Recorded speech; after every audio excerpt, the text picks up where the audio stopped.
अगली बड़ी खबर का नए साल क्रिसमस के जश्न से पहले बीएमसी का आदेश है। बीएमसी ने कहा है कि 200 से ज्यादा लोगों के जमा होने पर रोक लगाई जाएगी। साथ ही 200 लोग अगले आदेश तक ये रोक जारी रहेगी। पहले 1000 लोगों के लिए ये परमिशन जरूरी थी। तो देखिए जिस तरह से कोविड के मामले लगातार बढ़ते जा रहे हैं, अब एक साथ 200 से ज्यादा लोग इकट्ठे नहीं हो सकते। सरकार ने साफ कर दिया है कि अगर एहतियात नहीं किए गए, फॉलो नहीं किया गया, नियमों का पालन नहीं किया गया तो ये मामले और बढ़ जाएंगे और दिक्कत होगी आम लोगों को, आम जनता को। मेरी सहयोगी शिवानी इस खबर को और बेहतर तरीके से समझाने के लिए मेरे साथ जुड़ रही हैं।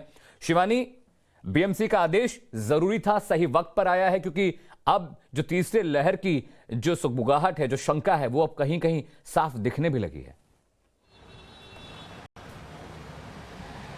जी हाँ, बिल्कुल। देखिए, महाराष्ट्र में ये कहना गलत नहीं होगा कि तीसरी लहर की जो संभावनाएं थी वो काफ़ी करीब आ चुकी हैं, क्योंकि प्रतिदिन ओमाइक्रॉन के केसेस जिस तरह से रिपोर्ट हो रहे थे, इनफैक्ट कर्नाटका में 2 हुए, जिसके बाद से महाराष्ट्र में 1 मिला, और उसी तरीके से सिलसिलेवार तरीके से प्रतिदिन 5, 6 से 7 केसेस महाराष्ट्र में रिपोर्ट हो रहे थे।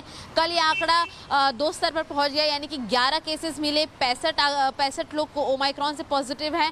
खतरा इसलिए बढ़ जाता है क्योंकि डॉक्टर्स और एक्सपर्ट्स का यही सजेशन है कि भले ही लोग वैक्सीनेटेड हो, फुल्ली वैक्सीनेटेड हो, लेकिन ओमाइक्रॉन जो है वो स्प्रेड काफ़ी बड़े तरीके से होता है। वैक्सीनेटेड लोगों पर इसका कम असर होगा, हेल्थ वाइज इनकी सिचुएशन इतनी क्रिटिकल नहीं होगी, लेकिन हाँ, ये स्प्रेड ज़रूर होगा। हालांकि अब बीएमसी की गाइडलाइंस की बात की जाए तो 16 दिसंबर से 31 दिसंबर तक के लिए स्ट्रिक्ट गाइडलाइंस को फॉलो करने के लिए कहा गया है। धारा 144 लागू की गई है। साथ ही साथ जितने इवेंट्स ऑर्गेनाइज होते हैं, जितनी पार्टीज या गेट टुगेदर्स ऑर्गेनाइज होते हैं मुंबई के अंदर, होटल्स हो, रेस्टोरेंट्स हो या फिर किसी क्लब्स में या हॉल्स में, लेकिन उन्हें बीएमसी की परमिशन लेनी होगी। साफी तौर पर यह कहा गया है कि जो लोग वहां पर मास्क नहीं पहनेंगे, सोशल डिस्टेंसिंग नहीं फॉलो करेंगे, उन पर तो कार्रवाई होगी ही, लेकिन जो उस पूरे इवेंट को ऑर्गेनाइज कर रहे हैं, उन ऑर्गेनाइजर्स पर काफ़ी बड़ी जो एक्शन है वो बीएमसी द्वारा ली जाएगी। हालांकि जब वेव 2 खत्म हो गई थी, लगभग कह सकते हैं कि जब कोरोना के केसेस काफ़ी कम स्तर पर बाहर आ रहे थे, तो लोगों को काफ़ी बड़ी राहत बीएमसी और प्रशासन द्वारा दी गई थी।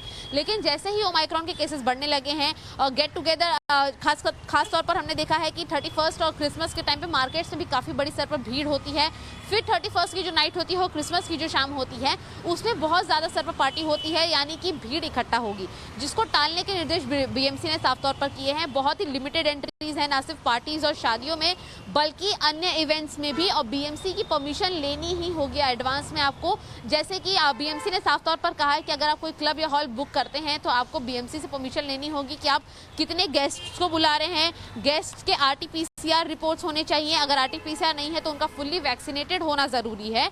तो ये भी कह सकते हैं कि अगर आप फुल्ली वैक्सीनेटेड नहीं है तो आपको किसी भी तरीके की पार्टीज को अटेंड करना भी अलाउड नहीं है, उसके ऊपर भी बीएमसी एक्शन ले सकती है। हालांकि इसके अलावा कोई भी ऐसे लोग जो इसका वायोलेशन करेंगे, पैंडेमिक एक्ट के तहत उन पर कार्रवाई की जाएगी, ये साफ तौर पर कहा गया है। बीएमसी द्वारा फिलहाल टेस्टिंग और वैक्सीनेशन दोनों ही बढ़ा दी गई है, क्योंकि पहली वैक्सीन लेने के बाद जो दूसरी वैक्सीनेशन लोगों ने नहीं ली है, ऐसी भी एक बड़ी संख्या है जिनको फुल्ली वैक्सीनेटेड करना फिलहाल बीएमसी की प्रायोरिटी टारगेट में शामिल है।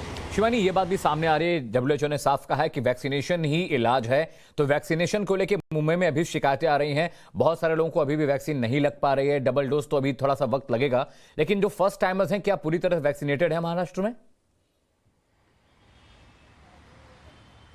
जी नहीं, बिल्कुल। कुछ दिनों पहले ही आपको बता दें कि एक कंट्रोवर्शियल बयान भी अहमदनगर से आया था, वहाँ के गार्डियन मिनिस्टर का, जिन्होंने एक सूची ये शेयर करते हुए कहा था कि अभी भी करीबन 8 से 9 लाख लोग ऐसे हैं जिन्होंने एक भी डोज नहीं लिया है।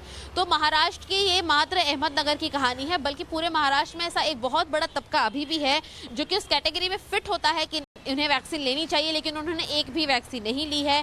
अब बहुत लोग ऐसे हैं जिन्होंने मात्र पहला डोज लिया है, दूसरा डोज का टाइम आ गया है, वैक्सीन अवेलेबल है उनके नज़दीकी सेंटर्स पर, फिर भी वो वैक्सीन नहीं ले रहे हैं, जिसके चलते प्रशासन के आगे एक बहुत बड़ा चैलेंज बन चुका है।